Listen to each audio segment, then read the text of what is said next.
Hello friends, નમસ્તે. સ્વાગત છે તમારું મારી યુટ્યુબ ચેનલમાં.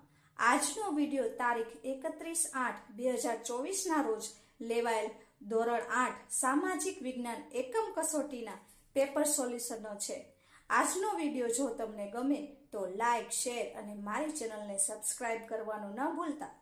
તો વિડીયો